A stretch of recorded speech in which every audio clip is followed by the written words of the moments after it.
আবার কিন্তু নির্বাচন আসতেছে, এটা বড় একটা পরীক্ষার টাইম। কথা বলেন, শুনি এখনই বিভিন্ন জায়গায় পয়সা দেওয়া শুরু হয়ে গেছে। শুনছেন আপনারা? তে টাকা পয়সা খাবেন, অন্যায় হবে না? আমি তো বলে থাকি আমাদের দেশে কোরবানির সময় একটা বকরির দাম উঠে 12,000 টাকা, আর নির্বাচনের রাতে ভোটারের দাম হয় 600, 500, 200, 1000 টাকা হাইস্ট। আমাদের দাম এতই কমে গেছে। আপনারা এখানে বিভিন্ন দলের লোক আছেন না? কথা বলেন। এখানে বিএনপি আছে, জামাত আছে, এনসিপি আছে, বলতে লজ্জা পাচ্ছেন আওয়ামী লীগও আছে। কেউ যদি বলেন আওয়ামী লীগ নাই, সে মিথ্যাবাদী। সে কি? আর আমিও এই সূত্রে বিশ্বাসী, যারা অপরাধ করছে, অন্যায় করছে, তাদের শাস্তি হোক। সাধারণ ভোটার যারা, ওদের কি দোষ? ওদেরকে মারা, কাটা, হুমকি ধমকি জায়েজ হবে না। আপনার আমার রাজনৈতিক সম্পর্ক পড়ে, আপনার আমার বড় সম্পর্ক আমি আপনি মুসলিম ভাই ভাই। আমি অরাজনৈতিক ব্যক্তি হয়ে রাজনীতি নিয়ে যত কথা বলছি এই 16 মাসে, দেশ স্বাধীনের পর কোনো অরাজনৈতিক ব্যক্তি রাজনীতি নিয়ে এত কথা বলে না। কেন বলছি? আমার স্বার্থ কি? কথা বলে। আপনি জানেন না, বড় বড় দল থেকে আমার নমিনেশনের অফার এসেছে। আমি নারায়ণগঞ্জে যে কোনো আসনে দাঁড়াইতে পারতাম, এবং ছোটখাটো ওই পেট সর্বস্ব দল না, বড় বড় দল থেকে। আমি এটা গ্রহণ করি নাই। আমার তো এমপি হওয়ার দরকার নেই। আমি এমপি হওয়ার মানে আমার হাত পা বেঁধে দেওয়া, আমার মুখ আর চলবে না, আমি সংশোধন করতে পারবো না, ঠিক কিনা? কারণ এমপি মন্ত্রী থেকে আল্লাহ আমাকে অনেক ভালো রাখছে। তা আমি অনেক কথা বলেছি, কিছু কথা সরকার নিয়েছে। আপনার গণভোট দিবেন, তারপরে আপনার সংবিধান সংশোধন হবে। সংবিধান কি এবারই সংশোধন হবে, না এর আগে আরো 17 বার হয়েছে? 17 বার। কতবার? 17 বার সংবিধান সংশোধন হয়েছে। দেশের তো পরিবর্তন হয় নাই, আবারও সনদ হবে, সংবিধান পরিবর্তন হবে। দেশের কোনো পরিবর্তন হবে না। দেশ সংস্কার করলে হবে না, নাগরিকদের চরিত্র সংস্কার করতে হবে। সংস্কার এখানে কোথায়? এই যে এখানে, এখানে সংস্কার, এখানে সংস্কার করতে হবে। রাষ্ট্র কি? রাষ্ট্রের চোখ কান আছে? এই যে বলেন আমার সোনার বাংলা, আমি তোমায় ভালোবাসি, ওর দিল আছে, চোখ আছে, কান আছে, তা আপনি কি ভালোবাসতেছেন? আবার অনেকে একটা হাদিস বলে, হুব্বুল ওয়াতানি মিনাল ইমান, দেশপ্রেম ইমানের অংশ। খোদার কসম, এটা হাদিস না, হাদিসের নামে বানোয়াট কথা। দেশের প্রতি দায়িত্ব থাকে, দায়িত্ব। দেশ কি? রাষ্ট্র কি? রাষ্ট্র কোনো মূর্তমান জিনিস না, বিমূর্ত জিনিস। 4টা উপাদানে রাষ্ট্র হয়। কটা উপাদানে? প্রথম হচ্ছে টেরিটরি, ভূখণ্ড, প্রথম কি? তারপর হচ্ছে পপুলেশন, জনগণ, তারপর হচ্ছে গভর্নমেন্ট, সরকার, 4 নম্বরে সভরেন্টি, সার্বভৌমত্ব। এই 4টা থাকলে ওটা রাষ্ট্র। এটা কি? তো মূল কি? জনগণ, জনগণ, জনগণ। তো সংস্কার কি সংবিধানে হবে না এখানে? কথা বলেন। পৃথিবীতে কি উন্নত রাষ্ট্র নাই? ওই দেশগুলোতে কি বেআইনি কাজ নাই? এই পৃথিবীতে কল্যাণ রাষ্ট্রের দাবিদার আমেরিকায় সবচেয়ে বেআইনি কাজ হয়।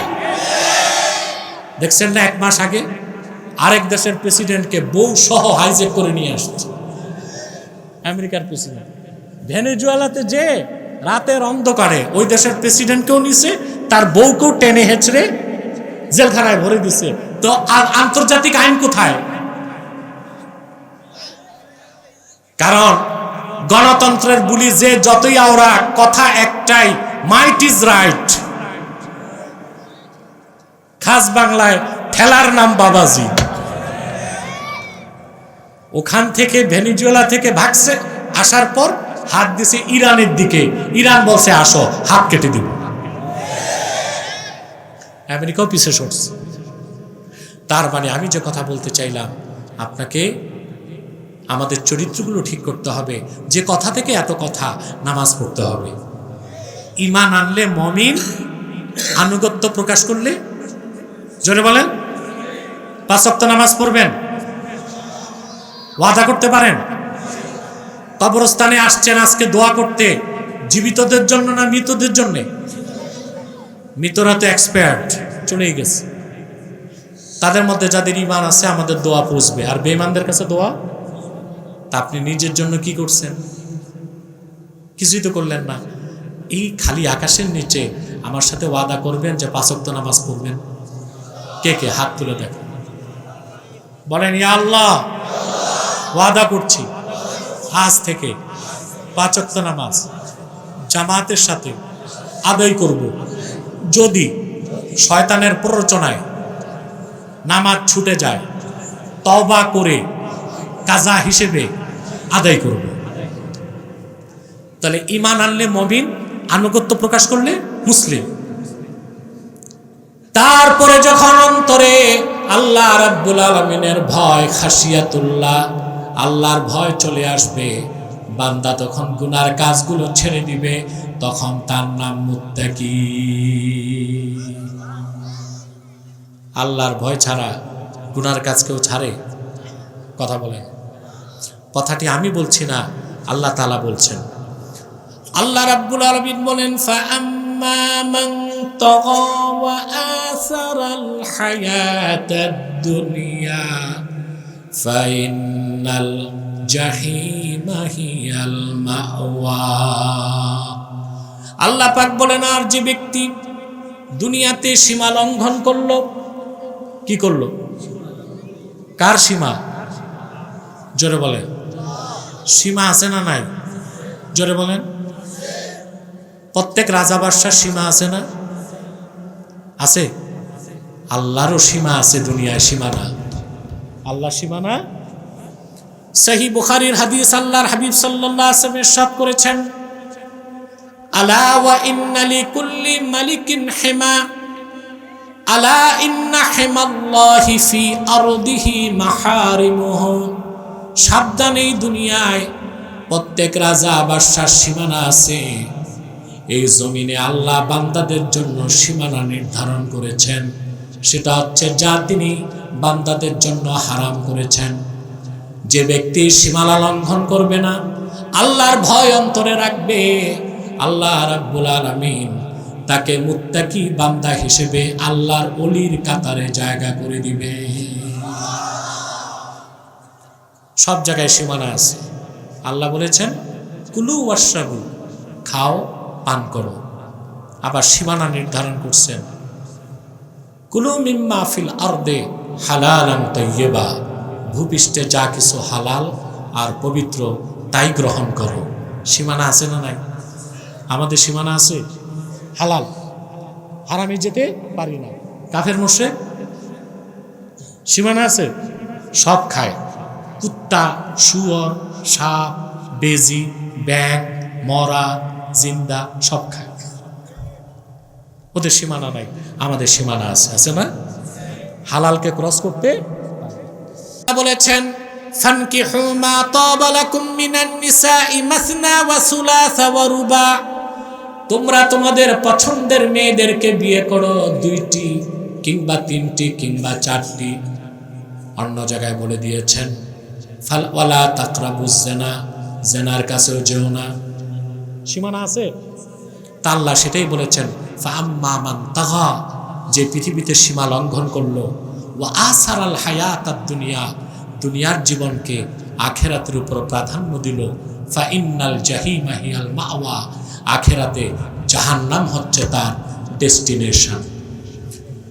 ওয়া আম্মা মান খাফা মাকামা রাব্বিহ, আর যে ব্যক্তি দুনিয়ায় কাল কিয়ামতে আল্লাহর সামনে দাঁড়াতে হবে এই ভয় অন্তরে পোষণ করলো, ওয়া নাহান নাফসা আনিল হাওয়া, আর তার মন যা চায় তার থেকে সে নিজেকে নিবৃত রাখলো, আল্লাহর ভয় অন্তরে রাখলো।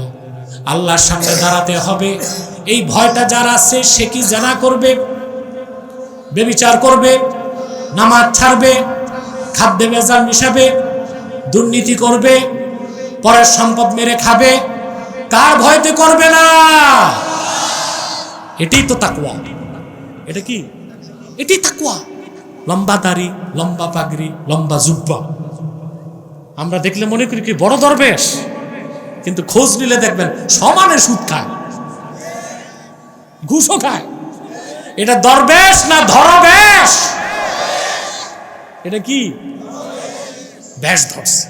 দেখলে মনে হয় কুতুবুল আউলিয়া, খোঁজ নিলে দেখবেন সমানে সুদ খায়, ঘুষ খায়, জানাবে বিচার করে, কিন্তু লেবাস খুব সুন্দর, লেবাস খুব।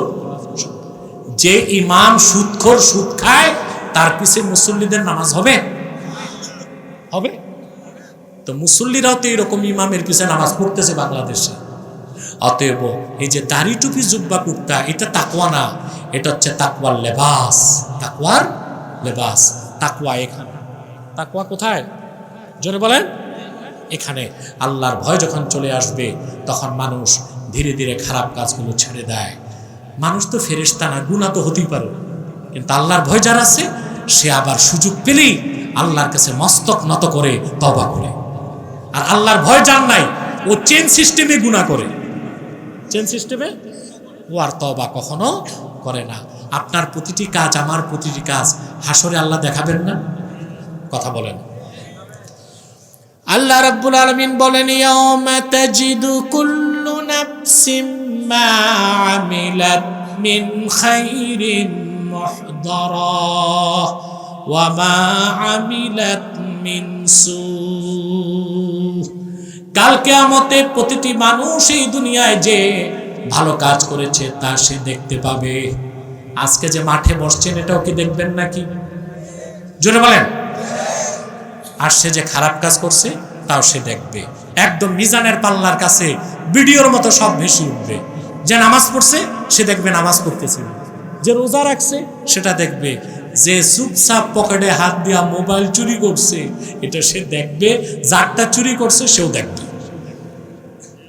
উপায় থাকবে?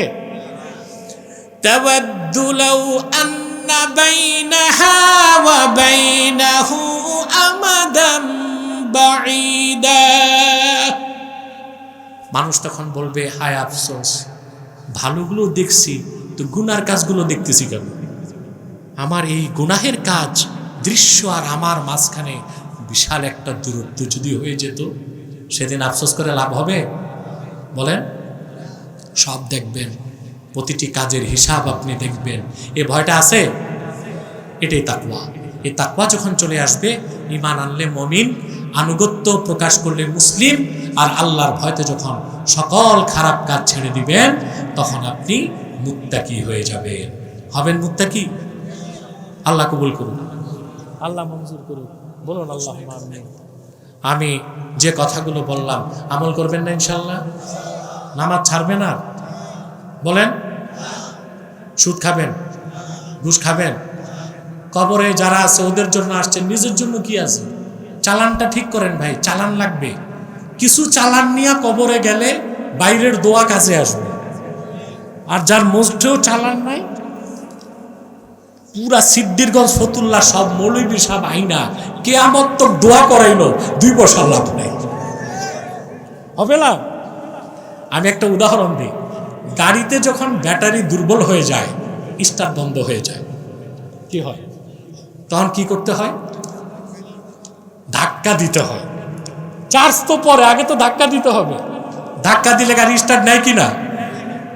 কিন্তু যেই গাড়ির ব্যাটারি নাই, এটা যদি পাঠানটুলি থেকে সিডাং রোড পর্যন্ত ধাক্কা, আর ধাক্কাইতে ধাক্কাইতে উত্তর মেরু নিয়ে যাও, স্টার্ট হবে? তো নিজের কি লাগবে? চালান লাগবে, ঈমান। এটা ঠিক করেন, আকীদা ঠিক করেন, তাহলে বাইরের দোয়া কাজে আসবে। আর আপনি যদি মুত্তাকি হয়ে যান, কারো দোয়া আপনার লাগবে না। যে আপনার কাছে দোয়া করতে যাবে তাকেই আপনি কবর থেকে দোয়া করতে পারবেন। সাল্লাল্লাহু আলাইহি ওয়াসাল্লাম রাহমাতিল লিল আলামিন। আল্লাহ তাআলা লাইলাতুল বারাত মুক্তির রজনীতে, বরকতের রজনীতে, গভীর রাত তোমার হাজার হাজার নেককার বান্দা পর্দার আড়ালের মা বোন নিয়ে হাত তুলেছি। মাবুদ, এতগুলো মানুষের মধ্যে যার দুটো হাত তোমার ভালো লেগেছে, আল্লাহ তার হাতের কারণে আমাদের সবার জিন্দেগীর গুনাহ রাশি মাফ করে দাও। হৃদয়ের গভীর থেকে দোয়া করি, আল্লাহ তোমার আখিরি নবী নূর নবীজি আমার মুহাম্মদ মুস্তাফা সাল্লাল্লাহু আলাইহি ওয়াসাল্লাম আজ থেকে ১৫০০ বছর আগে দুনিয়া থেকে বিদায় নিয়েছেন। হায়াতুন নবী হিসেবে জান্নাতুল ফেরদাউস রওজা মুবারকে বিশ্রাম নিয়েছেন। আল্লাহ জীবনে একবার তোমার আখিরি নবী নূর নবীজি আমার মুহাম্মদ মুস্তাফা সাল্লাল্লাহু আলাইহি ওয়াসাল্লামের জান্নাতুল ফেরদাউস রওজা মুবারকে উপস্থিত হয়ে গো আল্লাহ তোমার হাবিবের নূরের কদমে দরুদ ও সালামের হাদিয়া দেবার আগে আল্লাহ তুমি ডাক দিও না।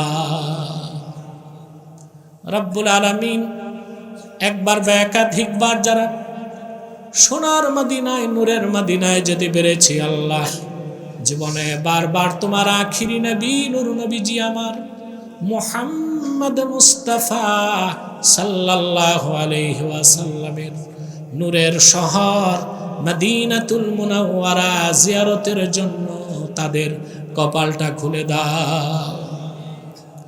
রব্বুল আলামিন হৃদয়ের গভীর থেকে দোয়া করি, আল্লাহ তোমার আখিরি নবী নূর নবীজি আমার মুহাম্মদ মুস্তাফা সাল্লাল্লাহু আলাইহি ওয়াসাল্লামের নূরের চেহারা মোবারক স্বপ্নে একবার দেখে গো আল্লাহ জান্নাত ওয়াজিব হবার আগে তুমি ডাক দিও না। রব্বুল আলামিন একবার বা একাধিকবার যারা তোমার আখিরি নবী নূর নবীজি আমার মুহাম্মদ মুস্তাফা সাল্লাল্লাহু আলাইহি ওয়াসাল্লামের নূরের চেহারা মুবারক স্বপ্নে দেখার সৌভাগ্য লাভ করেছে, আল্লাহ জীবনে বারবার দেখার জন্যে তাদের কপালটা আল্লাহ তুমি জান্নাতি কপাল বানায় দাও। রব্বুল আলামিন গুনার বোঝা কাঁধে করে হাত তুলেছি। সারাটি বছর শয়তানের প্ররোচনায় নফসের প্রবঞ্চনায় তোমার হুকুম মানতে পারি নাই। কত নামাজ ছুটেছে, অন্যায় কাজ করেছি আল্লাহ, বহুত নাফরমানি হয়েছে। এত বেশি গুনার বোঝা কাঁধে করে হাত তুলেছি মাবুদ, তোমার সকাশে হাত তুলতে লজ্জা হয়। কিন্তু যখন বুঝি আল্লাহ আমাদের গুনাহ যদি আকাশ পর্যন্ত হয়, তোমার রহমত তার চেয়েও বড়। আল্লাহ দয়া করে জিন্দেগিতে জেনে আর না জেনে যত গুনার কাজ করেছি, আমাদের জিন্দেগির সমস্ত গুনাহ খাতা তুমি আল্লাহ মাফ করে দাও। রব্বুল আলামিন আলোচনার প্রারম্ভে তোমার বান্দাদেরকে প্রলোভন দেখিয়েছিলাম, আজকের দোয়া কবুল হবে, তওবা কবুল হবে সম্মিলিত মুনাজাত করলে। মাবুদ যদি আমার গুনাহের কারণে আজকের দোয়া তওবা কবুল না হয়, তোমার বান্দার আমাকে পাকড়াও করলে কাল কিয়ামতের দিন আমার কোনো জবাব থাকবে না। আল্লাহ তাআলা আমার গুনার দিকে লক্ষ্য না করে তোমার কোরআন কারীমকে সামনে নিয়ে হাত তুলেছি। আমি সহ সকল নরনারীর জিন্দেগীর গুনাহগুলো মাফ করে দাও আল্লাহ, তোমার ওলির কাতারে আমাদের জায়গা করে দাও। রব্বুল আলামিন কবরস্থান পাশে কত কত মানুষ শুয়ে আছে অন্ধকার কবরে, কারো বাবা, কারো মা, দাদা দাদি, নানা নানি, আত্মীয় স্বজন শুয়ে আছে অন্ধকার ঘরে। রব্বুল আলামিন যত মানুষের বাবা মা, দাদা দাদি, নানা নানি, আত্মীয় স্বজন, স্ত্রী পরিজন, সন্তান, পাড়া প্রতিবেশী এই কবরস্থানে শুয়ে আছে, আল্লাহ দয়া করে প্রত্যেক মুমিনের কবরের আযাবকে মাফ করে দাও, আর তাদের কবরগুলোকে জান্নাতের বাগান বানায় দাও। রব্বুল আলামিন, এখানে কত হতভাগা সন্তান হাত তুলে আছে, বাবা বেঁচে থাকতে খোরপোশ দেয় নাই, আদব করে নাই, সম্মান করে নাই, মায়ের অবাধ্য ছিল, মাকে সুখ শান্তি দিতে পারে নাই। আজকে মৃত বাবা মার কবরের পাশে এসে হাত তুলেছে। রব্বুল আলামিন, প্রত্যেকের বাবা মাকে আল্লাহ দয়া করে মাফ করে দাও, তাদের কবরগুলোতে জান্নাতের রওশন বাড়ায় দাও। রব্বুল আলামিন, এই কবর তো আমাদেরও প্রতীক্ষায় আছে। জানি না কার কবরের কি দৃশ্য হয়, অবস্থা হয়। মাবুদ, হাদিস সাক্ষ্য দেয়, মানুষকে যখন কবরে দাফন করা হয়, মাটি ডান দিক থেকে একটা চাপ দেয়, হাড় হাড্ডিগুলো ভেঙে বাম দিকে চলে যায়। বাম দিক থেকে একটা চাপ দেয়, হাড় হাড্ডিগুলো ভেঙে ডান দিকে চলে আসে। মানুষটা এমন জোরে চিৎকার দেয়, দুনিয়ার পশ্চিম থেকে পূবে সবাই শুনতে পায়, শুধু শোনে না জিন আর মানুষ। রব্বুল আলামিন, সেই অন্ধকার কবরগুলো আমাদের অপেক্ষায় আছে। আমাদের প্রত্যেককে তোমার মুমিন মুসলিম বান্দা শুধু নয়, মুত্তাকি বান্দা হিসেবে কবুল করে নাও, যেন অন্ধকার কবর আমাদের জন্য আলোকিত হয়ে যায়। রব্বুল আলামিন, পর্দার আড়ালে আমার মা বোনেরা হাত তুলে বসে আছেন। কত বিধবা মা হাত তুলেছে আজকে। সন্তান কথা শুনে না, কষ্ট দেয়, সারা রাত জেগে মেয়ে মা চোখের পানিতে বুক ভাসায় দেয়, সন্তানটাকে বদদোয়া করে না। কত বোন হাত তুলেছে, বিয়ে হয় না। আমার যত বিধবা মা বোন হাত তুলেছে, আল্লাহ তাদের সন্তানগুলোকে তাদের ফরমাবরদার বানায় দাও, তাদের ঘরগুলোকে সুখ শান্তিতে ভরপুর করে দাও। আমার যত কুমারী বোন হাত তুলেছে, প্রত্যেককে এক একজন ইমানদার, চরিত্রবান, সক্ষম যুবকের দ্বারস্থ করে দাও। রব্বুল আলামিন, আমার কলিজার টুকরা যুবক ভাইগুলোরে তোমার হাতে তুলে দিলাম। প্রত্যেক যুবককে খাঁটি ইমানদার বানায় দাও, সহিহ আকীদার ধারক বানায় দাও, আহলুস সুন্নাহ ওয়াল জামাতের অনুসারী বানায় দাও, খাতমে নবুয়ত আন্দোলনের সৈনিক বানায় দাও, যে নামাজি বানায় দাও, চরিত্রবান বানায় দাও। আল্লাহ, যে যুবকটা বেকার তাকে চাকরি দাও, যার ব্যবসা আছে ব্যবসায় বারাকা দাও, যে যুবকটা বিদেশ যেতে চায় তার স্বপ্ন পূরণ করে দাও। রব্বুল আলামিন, এই পৃথিবীতে যতগুলো জনপদে মুসলমান আজকে নির্যাতিত, প্রত্যেকটি জনপদের মুসলমানকে তুমি বিজয় দাও। জীবিত থাকতে দেখতে চাই আল্লাহ। বিশ্ব মানচিত্র থেকে ইসরায়েল মুছে গেছে, জীবিত থাকতে আল্লাহ দেখতে চাই ফিলিস্তিন স্বাধীন রাষ্ট্র হয়ে গেছে। আল্লাহ, আমাদের মুশকিলাতকে আসান করে দাও, নেক হাজাত ও চাহাতকে কবুল করে নাও। ইয়া হাইয়ু ইয়া কাইয়ুম বিরহমাতিকা আস্তাগীস আসলিহ লানা শানানা কুল্লাহ ওয়া লা তাকিলনা ইলা আনফুসিনা তারফাতা আইন ফাতিরাস সামাওয়াতি ওয়াল আরদি আনতা ওয়ালিয়ুনা ফিদ দুনিয়া ওয়াল আখিরাহ তাওয়াফফানা মুসলিমিনা ওয়া আলহিকনা বিস সালিহিন। ভাইরা আমার, একটি মিনিট সময় ছেড়ে দিলাম। চক্ষুটা বন্ধ করুন, দিলটা নরম করুন, মাথাটা নত করুন। আল্লাহর আখিরি নবী নূর নবীজি আমার মুহাম্মদ মুস্তাফা সাল্লাল্লাহু আলাইহি ওয়াসাল্লামের ওসিলা ধরে আল্লাহর কাছে চান, যা চাইবেন তাই কবুল হয়ে যাবে।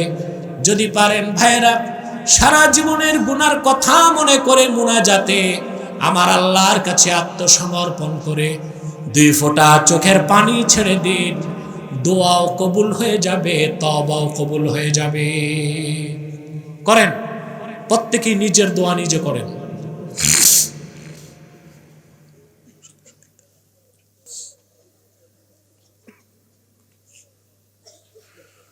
اللهم إنا نتوسل إليك بوسيلة حبيبك المحترم نبيك الخاتم سيدنا وسيد الأبرار نبينا ونبي الأنبياء محمد بن عبد الله نبي الله رسول الله صلى الله عليه وسلم الذي أكملت به قصر النبوة وحكمت لا نبي بعده وأعلنت في القرآن بالبرهان أن محمدا صلى الله عليه وسلم خاتم النبيين والمرسلين قبل 1500 سنة وصلى الله تعالى على خير خلقه نبينا محمد نور الله وعلى آله وصحبه أجمعين برحمتك يا أرحم الراحمين السلام عليكم